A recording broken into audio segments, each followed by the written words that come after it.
નમસ્કાર વિદ્યાર્થી મિત્રો, આજના વિડીયોની અંદર આપણે ધોરણ 4 વિષય હિન્દીની ત્રિમાસિક કસોટી માટેના મોસ્ટ એમપી પેપરનું સોલ્યુશન કરીશું। મિત્રો, આ પેપરની અંદર આપણે પ્રકરણ 1 થી 4 લીધા છે, જેની અંદર જે મોસ્ટ એમપી પ્રશ્નો છે એના જવાબ સાથેના પ્રશ્નો લીધા છે। એટલા માટે મિત્રો વિડીયોને ખાસ અંત સુધી જરૂરથી જુઓ, તમારા બીજા મિત્રોને પણ શેર કરો અને આવા ઉપયોગી વિડીયો માટે આપણી ચેનલને સબસ્ક્રાઇબ કરી દેજો। મિત્રો, પહેલો પ્રશ્ન આપેલ છે, તિતલી શબ્દ કા સહી ગુજરાતી અર્થ શું થાય? તો તિતલી એટલે કે પતંગિયો, એટલે ઓપ્શન બી જવાબ આવે। બીજું, कौवा का रंग तो के काला आवे એટલે ऑप्शन सी। तीजू, पास की एक वस्तु को दिखाने के लिए किस शब्द का प्रयोग होता है? तो यह आवશે એટલે ऑप्शन बी। दूरनी एक वस्तु માટે કયું? તો એમાં આવશે વે એટલે ऑप्शन सी। 11 संख्या का सही अंक એટલે આપણે અંક ઓળખવાનો છે, ગિનતી તૈયાર કરી નાખવાની, કોઈ પણ ગિનતી અંદર પૂછાશે તો એમાં જવાબ આવશે ऑप्शन सी 11। छठो, हिंदी गिनती में अंक 19 ने शब्दों में शीर्क लखाए तो 19 ने कहेवाय मित्रों 19 એટલે ऑप्शन बी जवाब આવે। सातमो, पिता के छोटे भाई को हम क्या कहते हैं? तो काका कहेवाय, पण हिंदी में શું કહેવાય? એમને ચાચા, એટલા માટે આવશે ऑप्शन सी।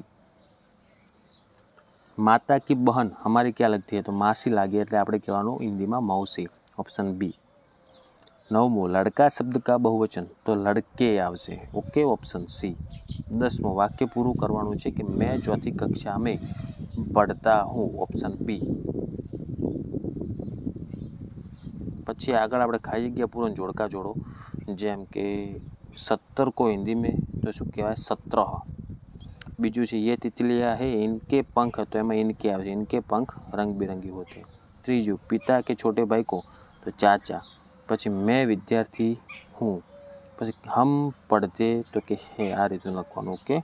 જોડકા જોડો કે पिता के पिता तो થાય આપણે દાદા એટલે ऑप्शन सी। माता के पिता तो નાના થાય એટલે ऑप्शन डी। पिता की माता तो આપણે દાદી થાય એટલે ऑप्शन बी। અને માતા કા ભાઈ તો આપણે મામા થાય એટલે ऑप्शन ई આવશે। અને પાંચમું છે મામા, ઓકે, તો મામાનું થશે મામી, યોગ્ય જોડકું જોડવાનું કહે ને, મામાનું મામી સાથે જોડવાનું। વ્યાકરણ આધારિત પ્રશ્ન આપેલ છે, આપણે સંખ્યા આપેલ છે, મતલબ કે ગિનતી આપેલ છે, અંકોમાં એને શબ્દોમાં લખવાની। તો પહેલાં 5 છે, પછી 9 છે એટલે એને કહેવાય 9, 15 છે એને કહેવાશે 15। ગુજરાતી વર્ણોની સામે હિન્દી લખવાનું છે, ધારો કે જ, તો એનો હિન્દી અક્ષર શું થાય? જ, કક્કો લખવાનો છે આપણે, ખનો ખ, લનો લ, હિન્દીમાં લખવાનું છે। ઉદાહરણ મુજબ બહુવચન રૂપ બનાવ, જેમ કે લડકા તો લડકે, તો પુસ્તક તો પુસ્તકે, તિતલી તો તિતલિયા, માલા તો માલાએ, ચૂહા તો ચૂહે। પછી આપણે ખાલી જગ્યા ઉપર આપેલું છે ને એના ઉપરથી પૂરવાનું છે, જેમ કે મેં કે ઉપર અથવા કે નીચે અથવા કે પાસ। તો મછલિયા પાણી में है, ओके। गाय पेड़ के नीचे आवे, कारण કે ગાય ઝાડના નીચે હોય।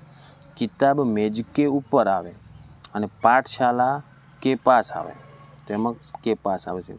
ટૂંક જવાબી પ્રશ્ન, જેમ કે આપ કિસ કક્ષા में पढ़ते हैं, તો ચોથું ભણતા હોય તો લખવાનું मैं चौथी कक्षा में पढ़ता या पढ़ती हूँ।